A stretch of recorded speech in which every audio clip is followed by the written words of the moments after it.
మహాగణపతిం మనసా స్మరామి మహాగణపతిం మనసా స్మరామి. TR creations family అందరికీ నా హృదయపూర్వక ధన్యవాదాలు.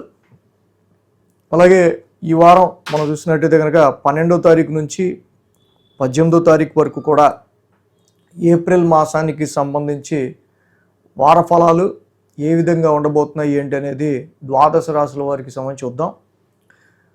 సో అలాగే మేజర్ ట్రాన్సిటల్ చేంజ్ విషయానికి వస్తే కనుక ఇక్కడ కరెక్ట్గా 11వ తారీఖు నుంచే మనకి బుధుడు మీన రాశి తన నీచ క్షేత్రం మొత్తానికి రెట్రగ్రేడ్ అయ్యి 2 నెలల పాటు అక్కడే ఉండిపోయి రాహుతో జతకట్టి బుధుడు చాలా వరకు కూడా కమ్యూనికేషనల్గా చాలా సఫర్ అయి ఉన్నాడు.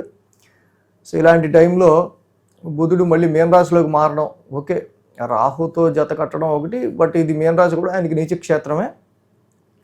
ఏప్రిల్ 11 నుంచి బుధుడి యొక్క స్థాన మార్పు, 14వ తారీఖు మంగళవారం 14వ తారీఖు రవి యొక్క స్థాన మార్పు ఇక్కడ మేషరాశిలో ఉచ్చ క్షేత్రంలో ఉండబోతుంది. సో ఏప్రిల్ 14 నుంచి కూడా రవి మారుతున్నారు. సో ఇక మిగతా గ్రహాలను కూడా మనం చూస్తే కనుక రాశిలో శుక్రుడి యొక్క సంచారం జరుగుతూ ఉంది.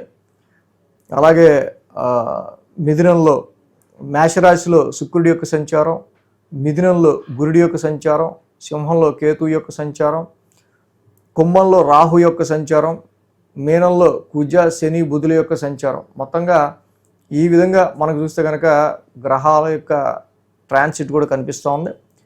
చంద్రుని యొక్క సంచారం మనం తీసుకున్నట్టయితే కనుక మకరం, కుంభం, మీనం, మేషం ఈ యొక్క 3 రాశుల మీదుగా 4 రాశుల మీదుగా మకరం, కుంభం, మీనం, మేషం 4 రాశుల మీదుగా చంద్రుని యొక్క సంచారం ఉండడం గమనించవచ్చు. సో ఈ విధమైన గ్రహస్థితి ఆధారంగా చంద్రగమనం ఆధారంగా ద్వాదశ రాశుల వారికి సంబంధించి రాశి ఫలాలు ఈ వారం ఏ విధంగా ఉండబోతున్నాయండి అనేది ఇప్పుడు మనం చూద్దాం. మేషరాశి వారికి సంబంధించి చూద్దాం. మేషరాశి వారికి సంబంధించి చూస్తే కనుక ఈ రాశి వాళ్ళకి సంబంధించి యోగిస్తున్న గ్రహాలు మనకి ఇక్కడ చూస్తే రాశిలో శుక్రుడి యొక్క సంచారం బాగుంది, లాభంలో రాహు యొక్క సంచారం కూడా బాగుంది. చక్కగా శుక్రుడి యొక్క సంచారం మేజర్గా ఏలినాటి శని నడుస్తున్నప్పుడు ఈ టైంలో కూడా ఏలినాటి శని ఎఫెక్ట్ ఉన్నప్పటికీ కొంచెం స్ట్రెస్ మీకు ఎదురవుతున్నప్పటికీ కూడా కొంచెం ప్లెజెంట్గా మీరు ఉండడానికి శుక్రుడి యొక్క ట్రాన్సిట్ బాగా ఉపయోగపడుతుంది. రాహు కూడా లాభస్థానంలో చాలా లాంగ్ రన్గా సంవత్సరం కాలం పైనే చాలా వరకు ప్రొఫెషనల్గా మీకు ఎదురవుతున్న ఇబ్బందులు కావచ్చు, ఫైనాన్షియల్గా ఎదురవుతున్న ఇబ్బందులు కావచ్చు. సో ఎంత ఇక్కడ మీకు ప్రాఫిట్ వచ్చినా ఎంత గెయిన్ వచ్చినా సో ఏదో ఒక సాటిస్ఫాక్షన్ మీకు అంటిపెట్టుకుని ఉంటూ ఉండటం వల్ల ఇక్కడ ఏలినాటి శని ఎఫెక్ట్ మీకు తెలియకుండా రాహు ఇక్కడ మిమ్మల్ని ప్రొటెక్ట్ చేస్తున్నాడు. అదేవిధంగా ఈ రాశికి సంబంధించి మనం చూస్తే 10, 11, 12, 1 స్థానాల మీదుగా చంద్రుని యొక్క సంచారం మనకు కనిపిస్తూ ఉంది. దశమ స్థానంలో చంద్రుడు యోగిస్తాడు. వారం ప్రారంభం చంద్రుని యొక్క బలం బాగానే ఉంది. అలాగే ఆది, సోమ, మంగళ, శుక్ర, శని 5 రోజులు కూడా చంద్రబలం ఈ రాశి వాళ్ళకి చాలా బాగుంది. అయితే ఇక్కడ మెయిన్ ఏంటంటే దశమ స్థానంలో చంద్రుని యొక్క సంచారం, ఆ రాశ్యాధిపతి శని యొక్క సంచారం మనం చూస్తే 1000 స్థానంలో ఉండటం, అక్కడే కుజుడి యొక్క సంచారం కూడా ఉండటం. సో కాబట్టి ఇక్కడ మెయిన్గా రాశ్యాధిపతి కుజుడి యొక్క సంచారం, దశమాధిపతి శని యొక్క సంచారం ఇక్కడ మొత్తంగా 1000 స్థానంలో నడుస్తూ ఉండటం, losing of your energy, hectic stress, sometimes ఆరోగ్యానికి సంబంధించి హెల్త్కి సంబంధించిన విషయాల్లో, హెల్త్ మ్యాటర్స్కి సంబంధించిన విషయాల్లో కొంత ఏదైనా సరే చిన్నపాటి మనకి నలతలాగా అనిపించటం ఇలాంటివి ఉండే ఆస్కారాలు స్ట్రెస్ వల్ల మెయిన్గా ఈ రాశి వాళ్ళకి కనిపిస్తూ ఉన్నాయి.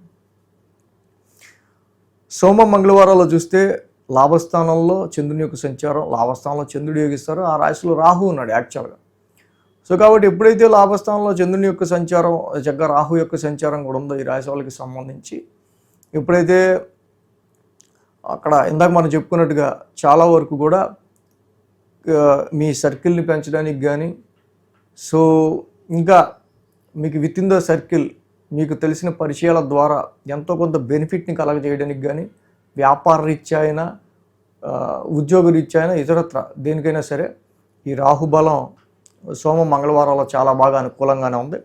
కానీ ఎంత గెయిన్ వచ్చినా, ప్రాఫిట్ వచ్చినా, సో అంతలోనే మనకి గుర్తింపు వచ్చినట్టు ఉంటుంది. అంతలోనే మళ్ళీ మనకి ఏదో మన వచ్చిన గుర్తింపుకు సంబంధించి ఇంత ఈ లోపు మెచ్చుకున్నాడు అనే లోపే మళ్ళీ ఏదో తెలియకుండా మనకి చిన్నపాటి డిసాటిస్ఫాక్షన్లా అనిపిస్తూ ఉంటుంది. వచ్చింది లాభం అనిపిస్తుంది, ఆ లోపే ఖర్చు కనిపిస్తూ ఉంటుంది. ఫర్ ఎగ్జాంపుల్ ఇలాగా పొజిషన్ ఉంటూ ఉంటుంది. బుధ గురువారాల్లో మనం చూస్తే శని కుజ బుధుల యొక్క ఇతితో పాటు చంద్రుని యొక్క సంచారం కూడా నడుస్తూ ఉంది.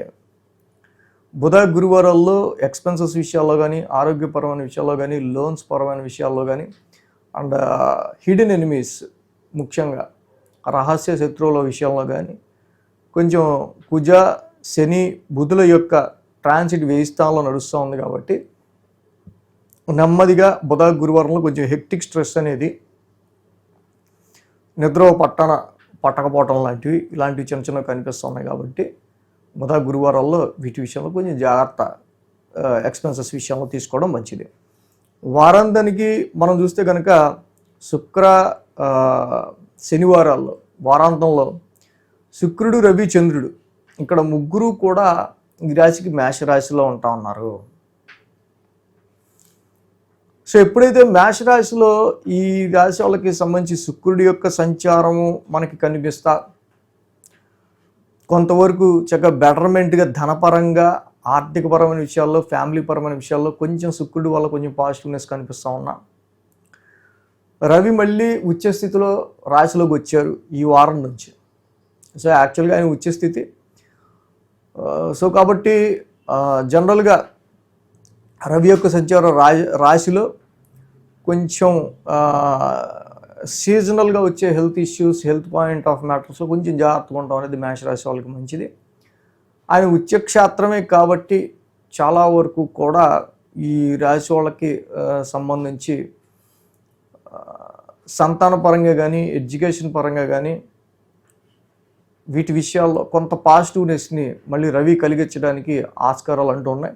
బట్ ఇండియన్ న్యాచురల్ ట్రాన్సిట్లో రవి యొక్క సంచారం కొంచెం ఇక్కడ మీకు మెయిన్ అంటే హెల్త్ మీద ఎక్కువ ఇంపాక్ట్ చూపించే ఆస్కారాలు ఉంటాయి. కాబట్టి దాని విషయం కొంచెం కేర్ తీసుకోవడం మంచిది. ఆల్రెడీ తృతీయంలో కూడా గురుడు నడుస్తున్నాడు. మేష రాశి వాళ్ళకి ఒక పక్క ఏలినాడ్స్ నడుస్తా తృతీయంలో గురుడు నడుస్తున్నాడు. సో కాబట్టి సెల్ఫ్ ఎఫర్ట్స్ చాలా పెట్టాల్సి వస్తుంది. మీ స్వయం కృషి ఎక్కువ ఉంటుంది, ఓన్ ఎఫర్ట్స్ ఎక్కువ పెట్టాల్సి వస్తుంది. ఒక పక్క ఏలినాడ్స్ని పెట్టే ఎగ్జామ్స్, స్ట్రెస్, పరీక్ష అలాగే ఉంటుంది. సో కాబట్టి ఈ టైంలో ఎప్పుడైతే శని కుజ బుధ ఇలాగా ఒక 1000 స్థానంలో గ్రహాలు పడ్డాయో, గురువు గారు కూడా తృతీయ స్థానంలో ఉన్నారో, దిస్ ఈజ్ టైం ఎక్కువ మోర్ ఎఫర్ట్స్ కొంచెం స్ట్రెయిన్కి గురయ్యే టైం అని మీరు గ్రహించి వర్క్ని బ్యాలెన్స్ చేసుకోవడానికి చాలా వరకు అనవసరమైన తిరుగుళ్ళు తగ్గించుకొని ఉపయోగమైన తిరుగుళ్ళు వరకు పెట్టడం అనేది చాలా మంచిది. ఈ టైంలో చాలా షార్ట్ జర్నీస్ వల్ల మీరు చేసే జర్నీస్ కానీ, పెట్టే ఎఫర్ట్స్లో కానీ కొంత ఏంటో కష్టపడడం కానీ, అంత ఎఫర్ట్ పెట్టాం కానీ దానికి సంబంధించి మనకి అంత అవుట్పుట్ ఏం అనిపించలేదనో. సో ఎక్కువ ఈ టైంలో ఏంటంటే మనం ట్రాఫిక్ జామ్లో ఇరుక్కుంటే ఎంత టైం వేస్ట్ అయిపోద్ది. అలా కొన్ని short journeys, non smooth short journeys అనేవి కూడా కొంత కనిపిస్తూ ఉన్నాయి ఈ వారం. సో ఇక్కడ అలాగే మీ సర్వెంట్స్ చెప్పబెట్టకుండా మానేయటం కావచ్చు, ఇలాంటి విషయాల వల్ల కొంచెం ఇబ్బంది పడే ఆస్కారాలు అలాంటివి కూడా కొన్ని కనిపిస్తున్నాయి మేష రాశికి. ఏదైనా శని కుజ బుధుల యొక్క ట్రాన్సిట్ కొంచెం ఇబ్బందిగా ఉంది కాబట్టి విష్ణు సహస్రనామ పారాయణం, కుజుడికి సుబ్రహ్మణ్య కరావలంబ స్తోత్రం, శనికి తప్పకుండా ప్రతి శనివారం ఇక్కడ తైలాభిషేకం చేసుకుంటాం, నీలాంజన సమావాసం చదువుకుంటూ ఉంటాం, చాలా మంచిది. సో ఇది చేయడం వల్ల మేషరాశి వారికి ఇంకా మంచి ఫలితాలు ఉంటాయి. ఈ వీడియో కనుక మీకు నచ్చినట్లయితే లైక్ చేయండి, షేర్ చేయండి. మరిన్ని అప్డేట్స్ కోసం సబ్స్క్రైబ్ చేయడం మాత్రం మర్చిపోకండి.